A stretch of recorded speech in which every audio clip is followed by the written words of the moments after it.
I'm Dr. Carol Talbot, the creator and founder of the Possibility Hub, taking you beyond the boundaries of who you believe yourself to be and opening to new possibilities.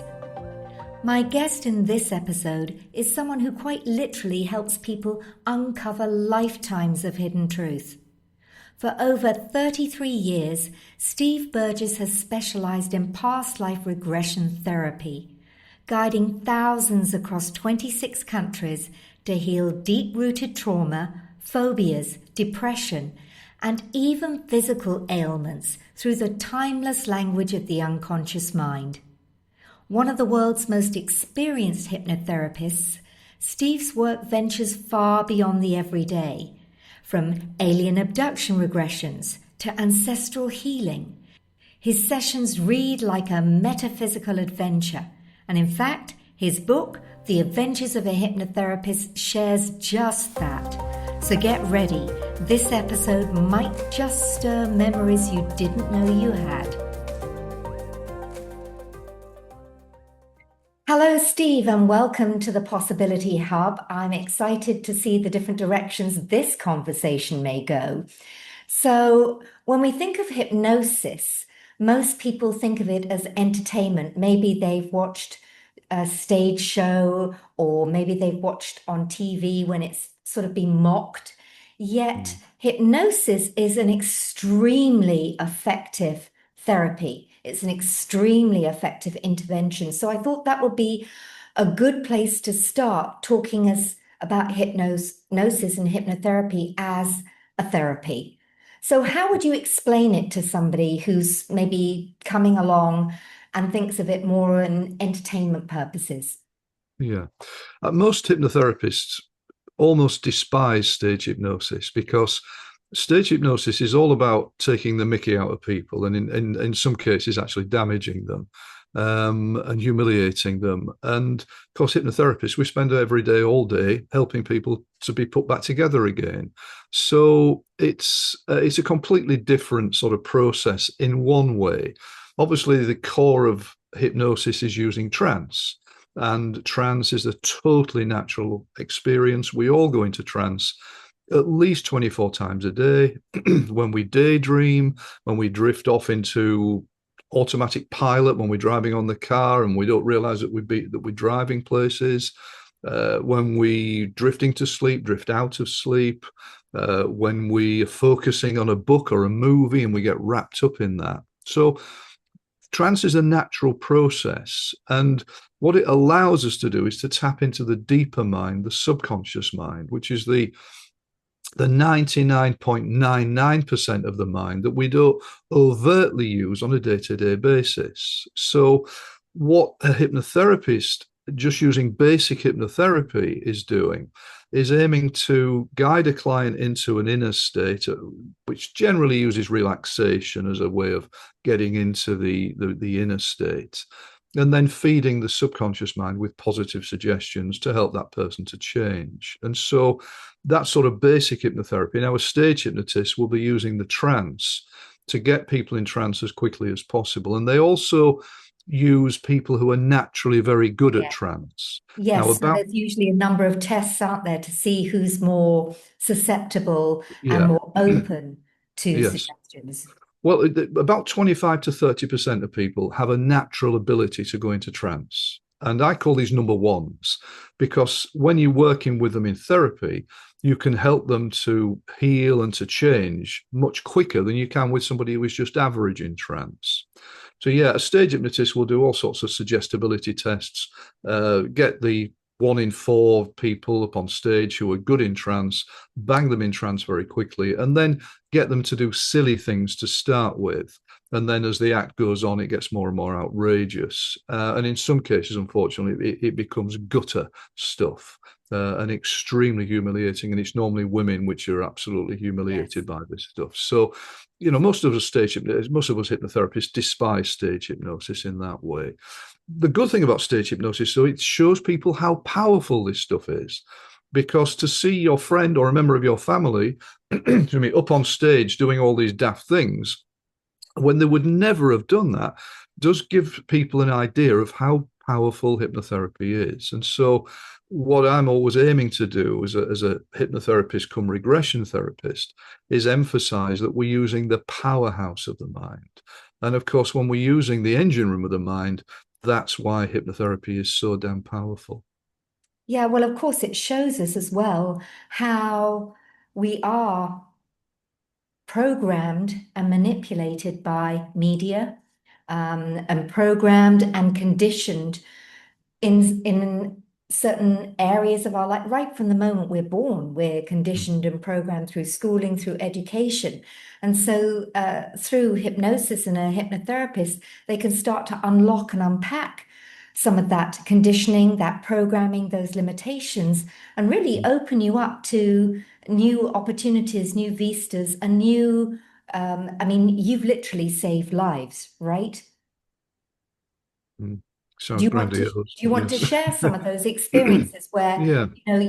you have literally shared saved lives? Mm. I mean, most of my work is regression. And let me just explain that, if I may, first of all, Carol. So, Absolutely. regression is about going back into the roots of our problems, our issues. So, what this means is that, excuse me, all of our issues, the regression model, all of our issues as human beings come from locked in feelings and emotions from past traumas. That's the regression model. And so, what regression is about generally is about going back into the past to unlock and release the traumas which are locked in the subconscious from the past, whether those traumas are in this life, in past lives, or in our ancestors' lives. When we go into trance, we can actually unlock these things and free ourselves up. And so, what that means is that every issue can be healed. It's just a question of finding the right way to heal it and hoping that in regression we can go back and release the emotional causes. So, for an example, and I start the new book with this, the first opening section, because this is so extraordinary, that a lady 29 years ago came to me with a severe life-threatening illness. She had tumors growing on her liver. She'd actually been given 6 months to live. And her specialist, a consultant, didn't know what to do with her. He just couldn't help her anymore. And she was, she'd had to be helped into my office. Two people had to bring her into my office. She could hardly walk. She looked like a stick insect when she sat in front of me. She was so ill. She was in her mid-30s, lovely lady. And she just had no life. She was in pain all the time. She was vomiting a lot. She couldn't eat. She felt sick. The tumors were growing and pressing on her internal organs, so liver wasn't working right, and she got pain all the time. And I told her about the emotional causes of illness, and she understood the concept of that. In our first session, we just did standard hypnosis, took her into trance, did some post-hypnotic suggestion therapy to help her to let go of the pain. And when she came out of trance half an hour later, the pain had dropped from 10 out of 10 to 4 out of 10. That's incredible.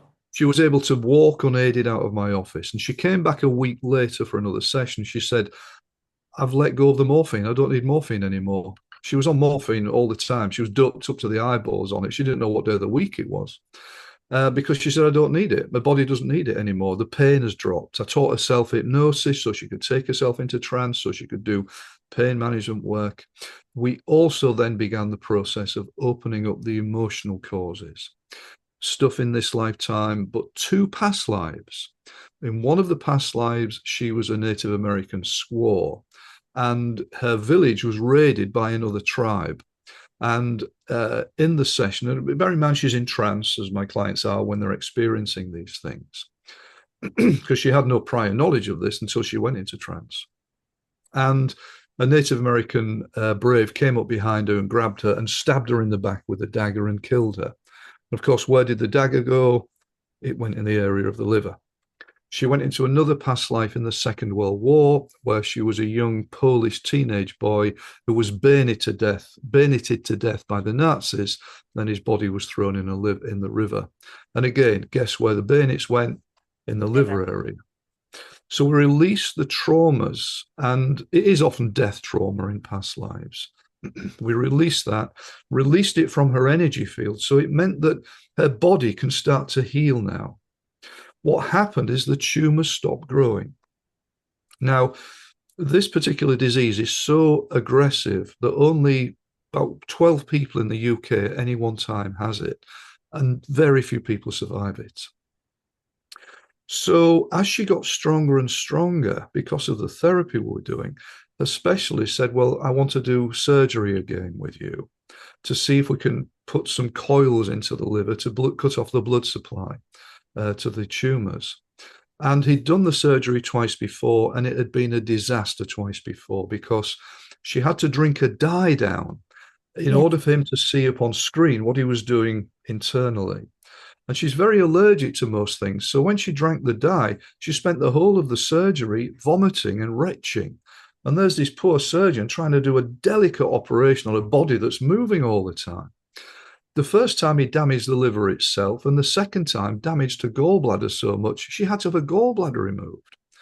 So I then stupidly, in one way, said, we'll do the operation in hypnosis. Because then I suddenly thought, hang on, I've not been trained to do this because nobody is trained to do hypnosurgery, not in those days. And we did the operation in hypnosis. We did the whole surgery without a problem. It went like a dream. She didn't want to be sick once. I guided her into trance at the start of the operation, anesthetized her body so she couldn't feel anything, guided her up out of her body, disassociated her. And the whole surgery took about 90 minutes. At the end of the surgery, the surgeon turned to me and said, I've never seen anything like this in my life. It's like operating on a dead body. I must talk to you about this. Give me one of your cards. Well, I'm still waiting for that telephone call 29 years later. But that lady is now 29 years past her die-by date. So that's a good example of a few things there. One is the power of the subconscious mind to block pain, to anesthetize the body.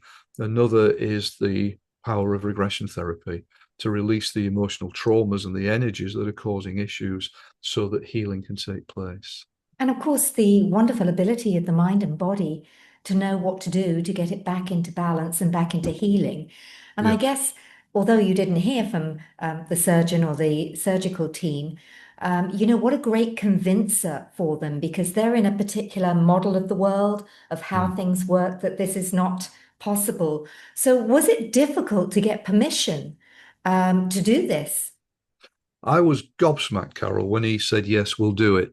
It wasn't Wow. difficult. Now, my belief is that I think he'd had, I mean, as a human being, I mean, all surgeon consultants have these holier than thou images, arrogant and aggressive, but the human beings as we are, I believe he was traumatized by the previous two surgeries because it was so difficult for him. And the after effects for her was so unpleasant that when it was offered, he just jumped at the chance. Anything that can help to make this surgery easier. So in his case, it was perfectly fine. I've had other occasions where working with, let's say, anaesthetists in hospitals, they can also be quite aggressive and they were not prepared to see outside the box. But if a person is, then the possibilities for the healing potential of hypnotherapy to be used. I mean, childbirth, for example, Oh, yes. it's actually possible using hypnosis for a few women, not all, but a few, to experience pleasure when they experience contractions when they're giving birth. That is actually possible for a few women. Most women with practice would be able to use hypnosis to give birth much more easily. It's much better for the child, for the baby. It's much better for mom. It's far less stressful for everybody. Is it used in hospitals? Occasionally, yes. In my opinion, every birthing room, every birthing place in the world should have hypnotherapists working 24 hours a day to help their people give birth more easily. I totally agree. It should be on the kind of like recommended list, Mm, rather than taking drugs and so many other things that can have detrimental effects. Now, mm. in terms of health and healing, was that your original motivation to get into hypnosis and hypnotherapy? No, it was quite by accident, Carol. I would love to say So that wonderful my, things are. very much so. I'd love to say, oh, it was my spiritual path from an early day to become a healer. No, no, no. I was a director of a publishing company and it went bust and took some of my money with it. And I had to do something mid-career wise. And my father had been playing with hypnosis for some years because he'd stopped smoking using hypnosis. And he couldn't understand this. How my dad's a scientist. His left brain said, this doesn't make sense. I've tried for 20, 30 years to stop smoking. Nothing worked. I go to see this chap. He lays me in a comfortable chair. I close my eyes. I relax. He tells me to stop smoking. And I don't want cigarettes anymore. I don't understand that. So he started to read up about hypnosis. And the more he read, the more fascinated he became. Ultimately, he trained to be a hypnotherapist and then just used it as a hobby, just treating friends and family and people who heard about him. So he said, why don't you try being a hypnotherapist? So I went and trained, and I was lucky because I'm a natural therapist. You know, in every profession, you've got natural sports people, natural musicians. I'm a natural therapist, and I was fortunate, and I came home to something, and I was able to sort of use that in order to make things easier for me to help my clients. And when you started, often people start in the kind of like working with clients on the stop smoking, the weight loss factor. Mm. Now you were saying more into regression therapy and being able to take people deeper.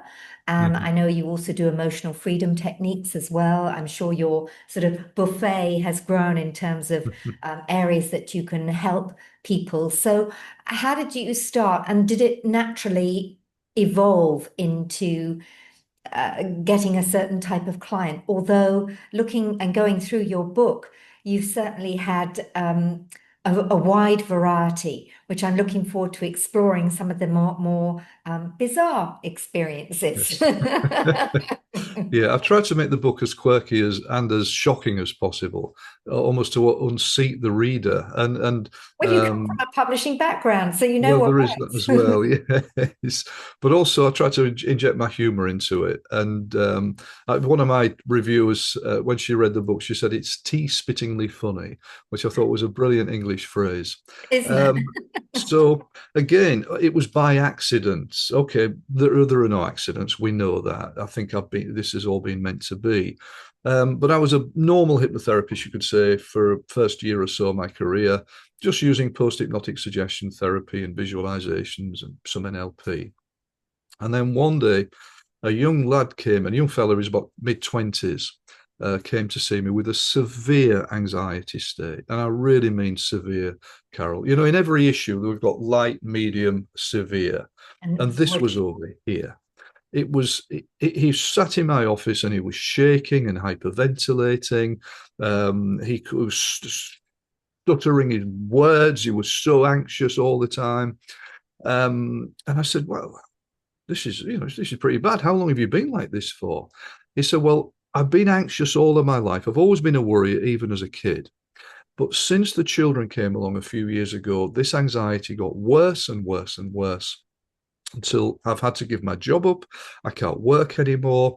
I sit at home all day shaking. Doctors have given me tablets which make it worse. And of course, a lot of the medication that they use does make anxiety worse. And my wife's sick of it. She said she's going to divorce me if I don't get any better. So I said, okay, well, we'll see where we go. And I guided him into trance. And I was relieved when he just relaxed. He just went into a very deep trance. And I, in those days, was using hypnotic scripts because, you know, in your early years, you're trying to yes. remember all the words.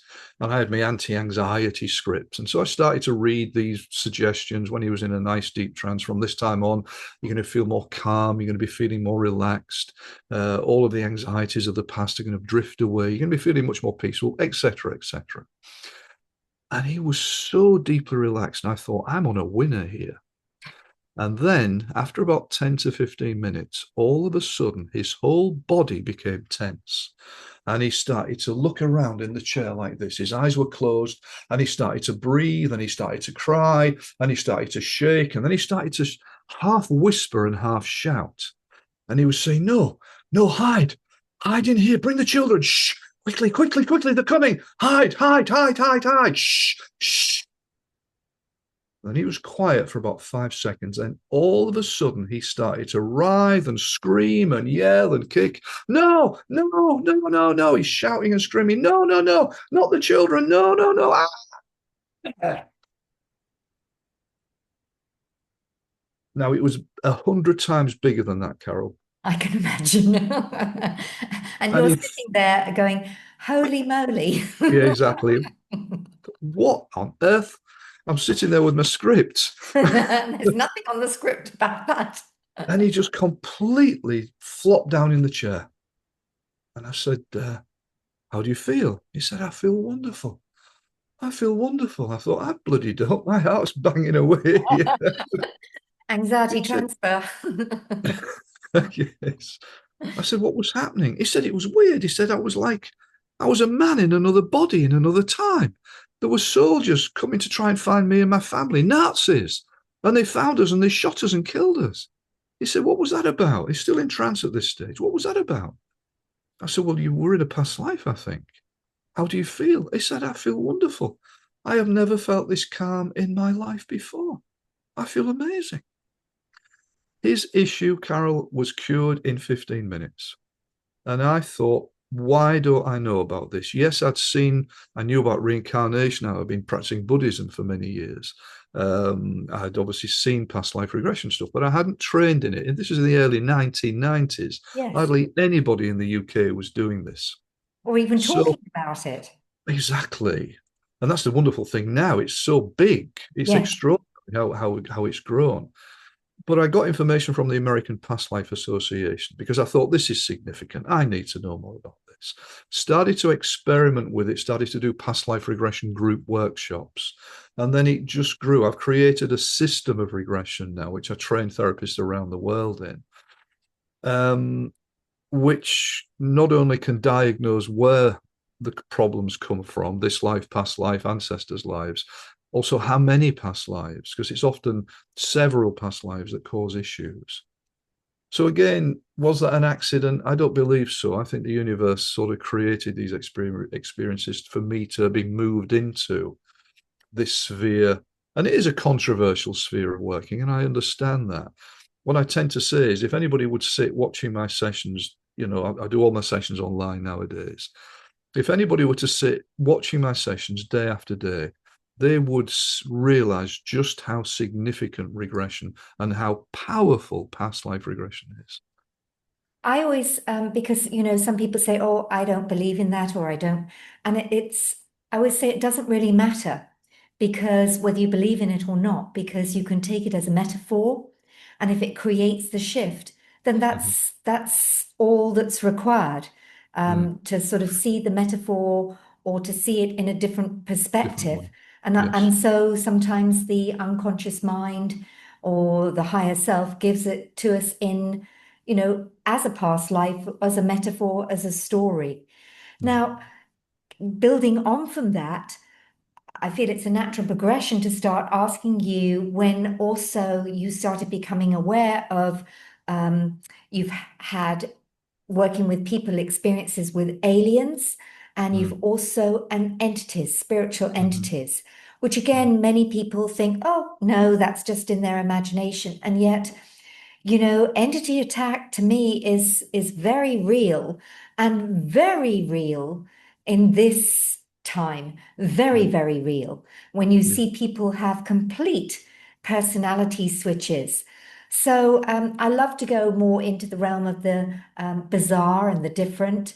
Mm. So in terms of spiritual entities, attachments, and also aliens, and I think that was also you're involved in a television documentary with a family Mm. who had that. Do you want to sort of share more about that? Yeah, sure. I mean, first of all, with the alien contact or ET contact, extraterrestrial abduction experiences, I think people don't want to look, so they sweep it under the carpet because Yes. it blows the mind too much, and they live in this simple little paradigm that says we can't look at this. But when you talk to people who have had or appear to have had these experiences, you know that they're ordinary people. They very rarely have any benefit to actually coming out and saying, I've had this experience.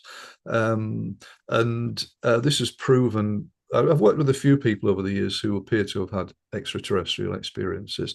I'm always very on the fence because I don't lead my clients. It may be they can imagine these things, but I certainly can guarantee that in many cases these are not imagined.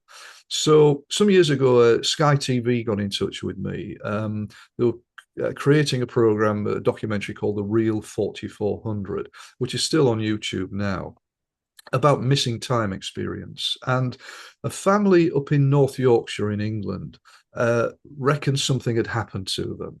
So would I go and regress the mom of the family? The story was that it was a mom called Rachel, her two young sons, about 9, 10 years old, and her mom, probably 50, 60. They set off for lunch one day, went to lunch in a Little Chef. Now, for those of us English people who are old enough, we remember Little Chef restaurants. I do.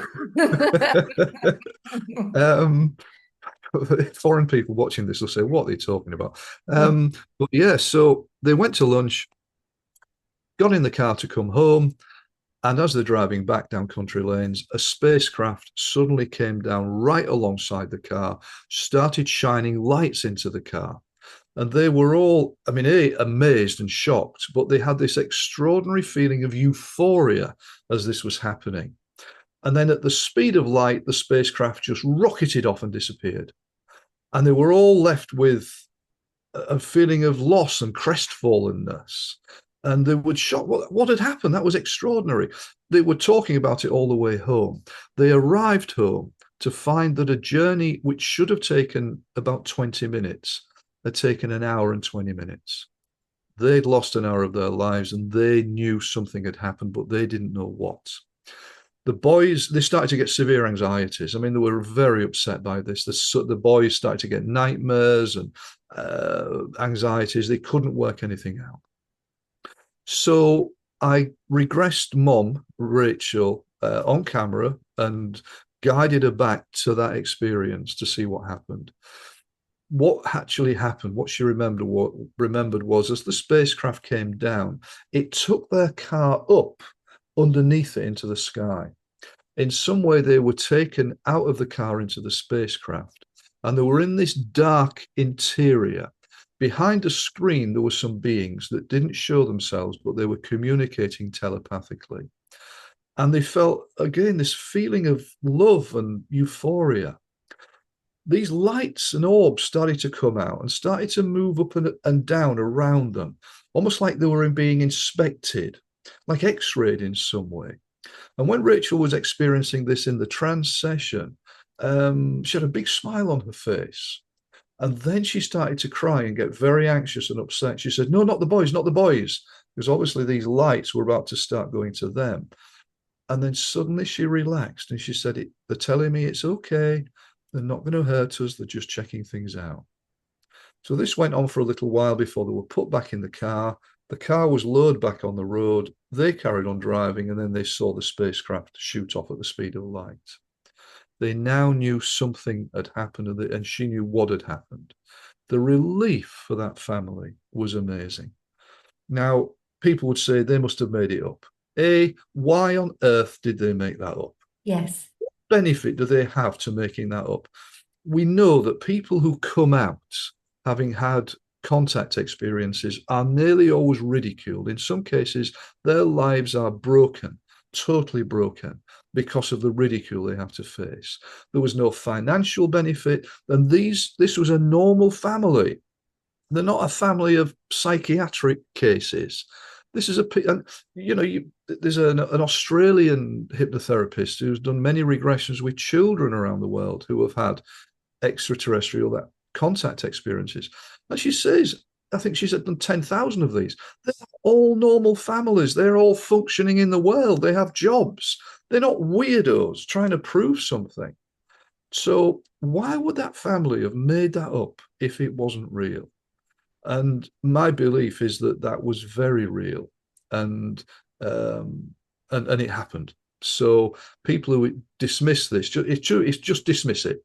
We're not going to look at it. We'll just say that they made it up. Come on. Well, that's where people, when they hear something that is so different from their own model of the world, they go into cognitive dissonance. It's like it Yes. cannot be, and I've even seen this with some of the work that I do. I'm a master firewalk instructor, and I Ah, remember somebody saying, that's absolutely impossible.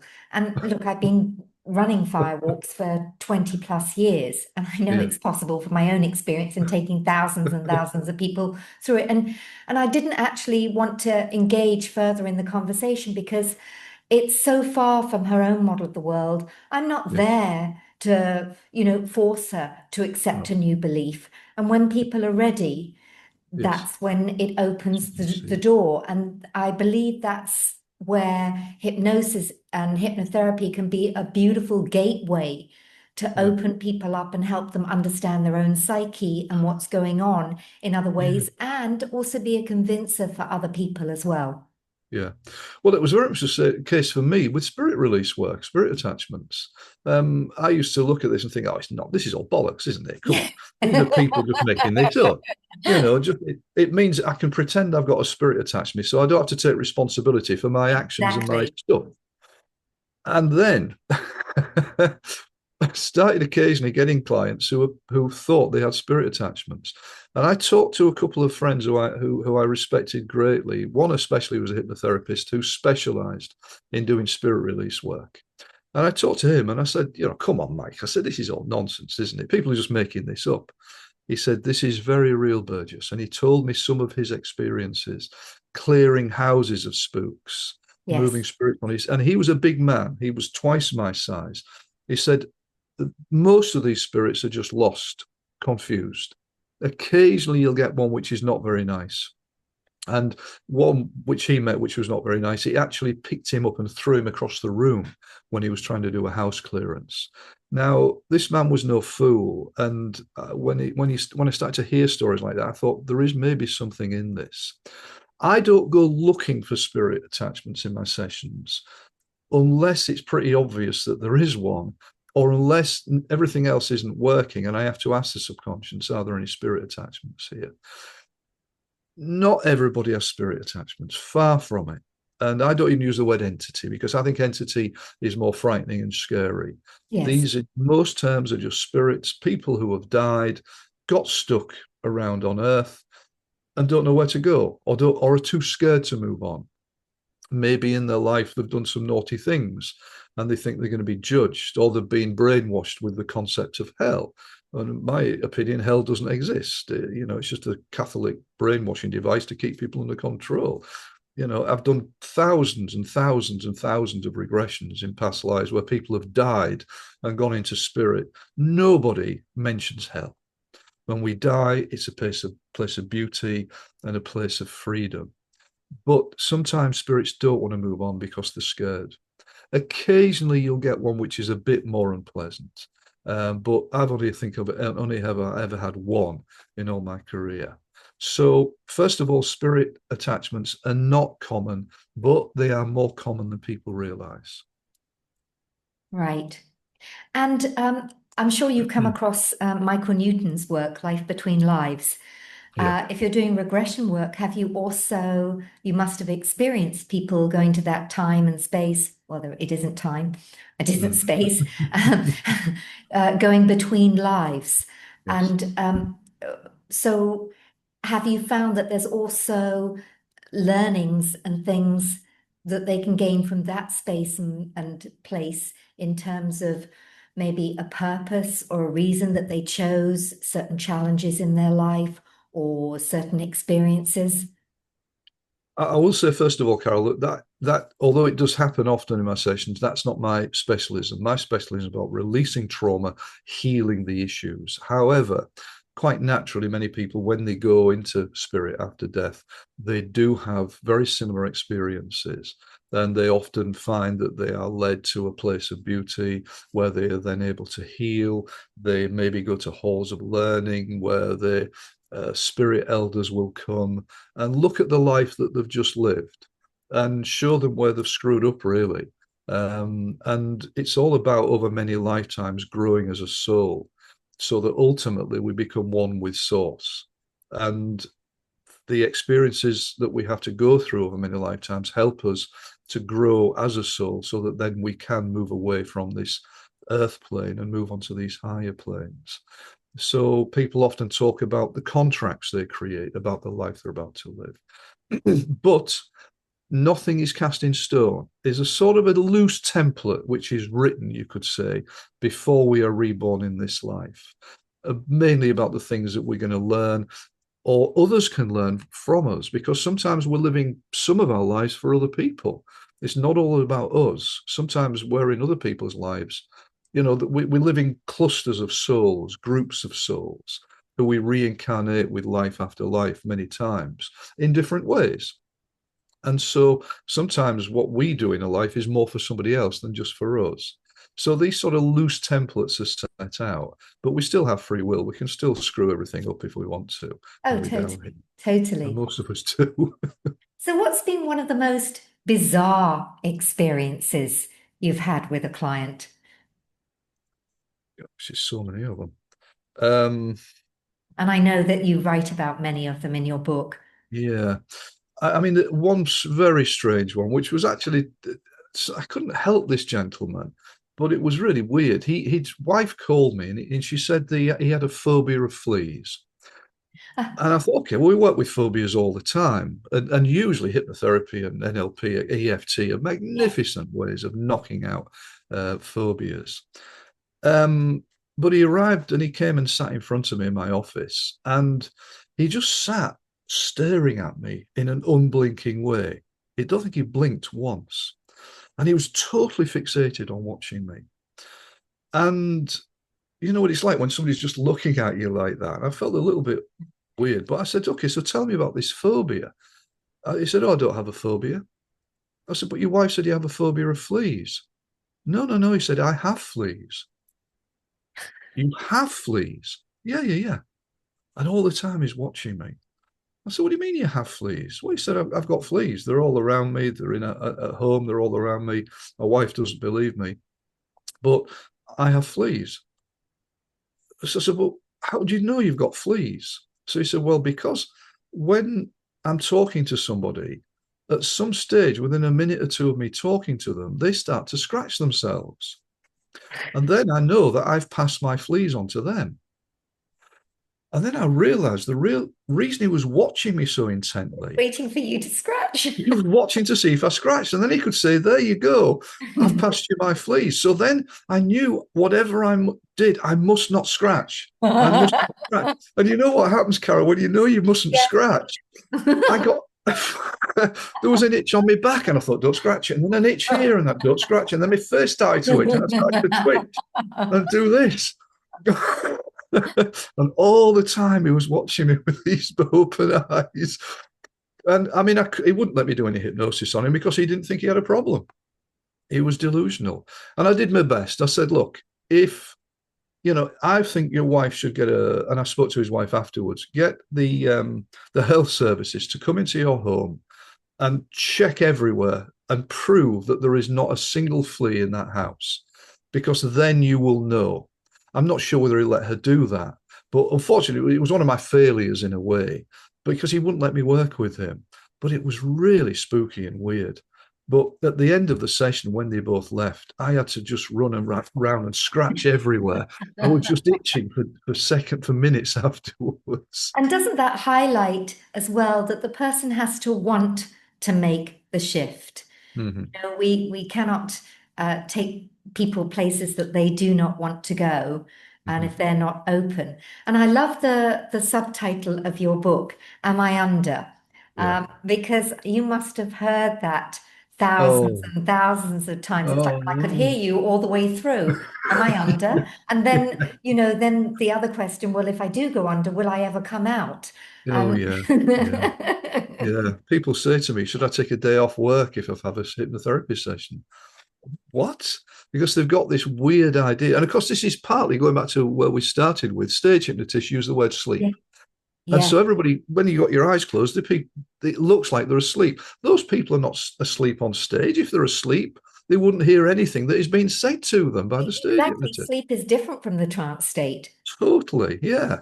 So we're not under anything. You know, it's like people think they're going to be under anesthetic or in a coma when they're in a trance. No, trance is natural. If you're watching the TV, you're in eyes open trance.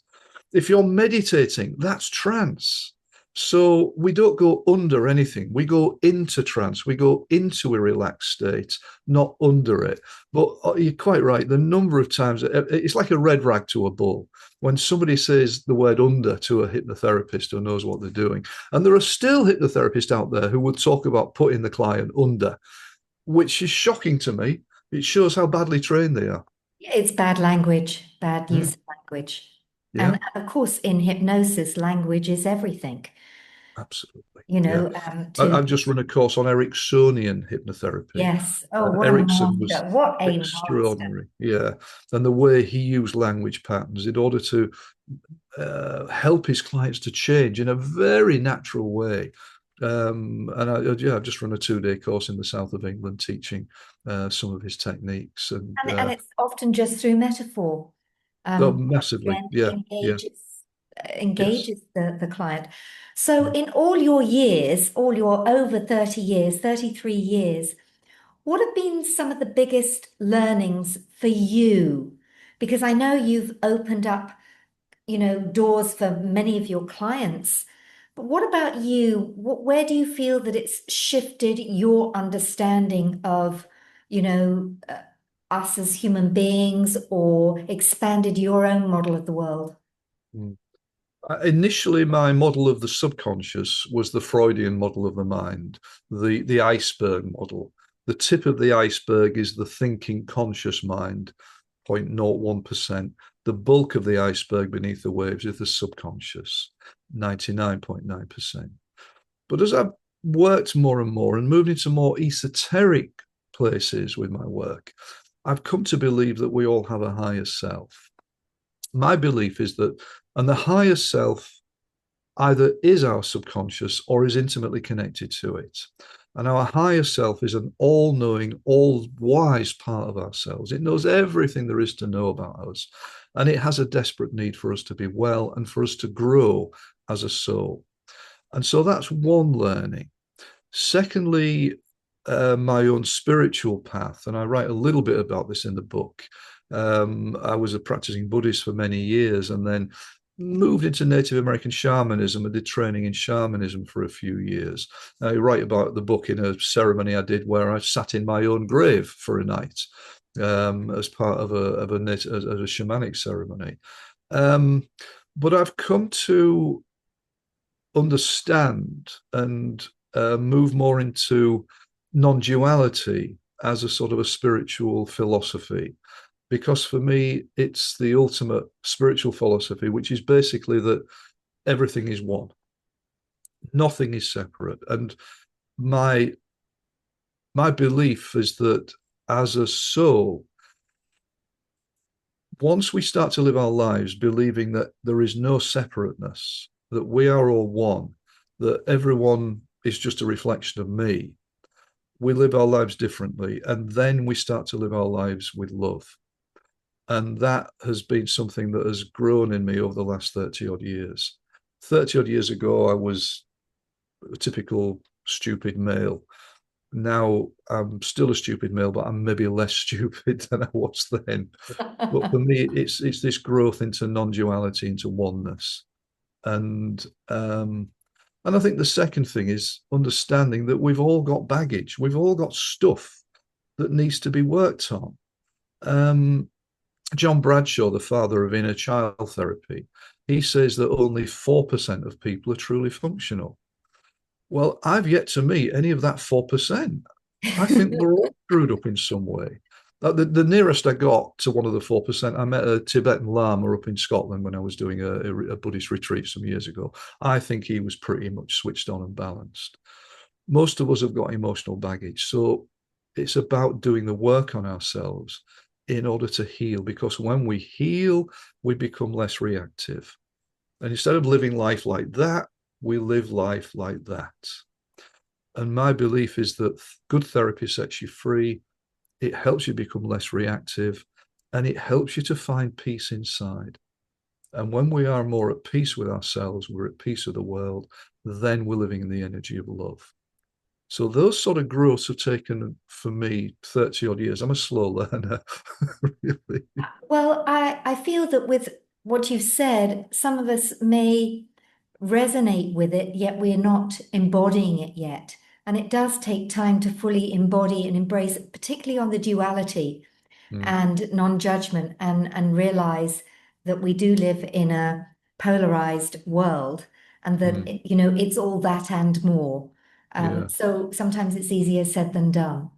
I think we also forget, Carol. I was listening to Greg Braden this morning, and he's wonderful in terms of reminding us that we live in a field of energy and we can influence that field. We forget that we can influence the field, and he's putting scientific research in to show that we can influence the field. When we come from our heart space, and again, modern research is showing that the heart has got more memory than the brain has.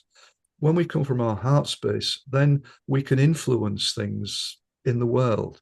And so I think we need that reminder regularly. You're quite right. We live our lives, we get annoyed, we get frustrated. It is a constant process of reminding oneself, no judgment, just be. Live life in that area of just being. No right, no wrong, no good, no bad, just everything is. And keep reminding oneself that. The more you do that, the more it becomes a habit, and the more one begins to live from this, I think, this heart space. Well, Steve, it's very noble work that you do, assisting people to release trauma and, again, open up to new possibilities when they haven't got that baggage holding them down. Tell us where we can get your book. Mm. I'm assuming Okay. it's available on all major platforms, It and how can is, people yes. get in contact with you, that kind of thing. Okay, so it's The Adventures of a Hypnotherapist is the new book. Amazon, Barnes and Noble, all booksellers have it, so we'll sell it.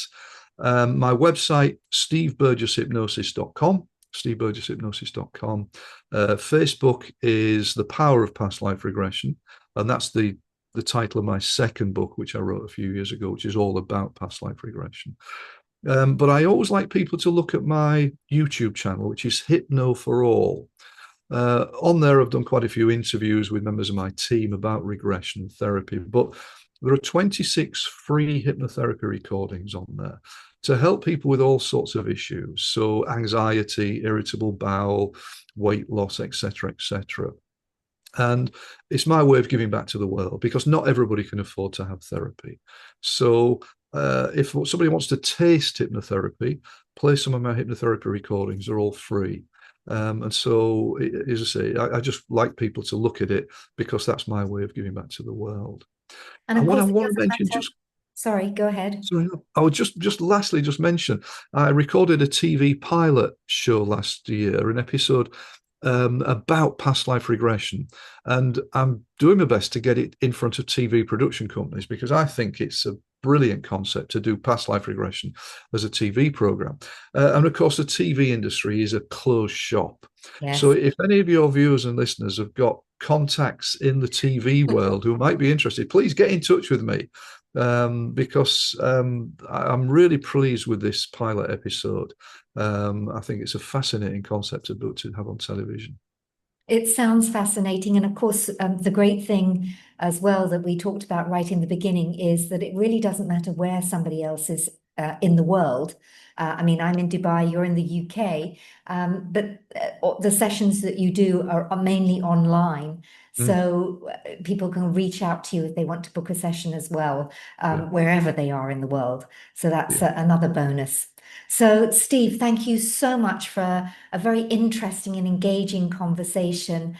Thank you. Thank you so much for opening our eyes to the new possibilities that hypnotherapy and regression therapy offers to people. Thank you. Great. It's a real pleasure. Thank you, Carol. Thank you so much.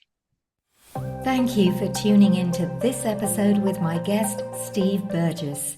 And check out his YouTube channel, Hypno for All, which offers free healing journeys, or buy his latest book, Adventures of a Hypnotherapist, or even book a session with Steve at steveburgesshypnosis.com.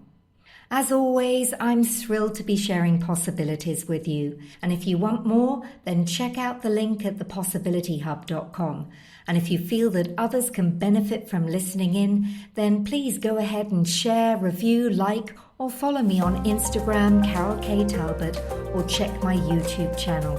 And remember, you're always more than you think you are.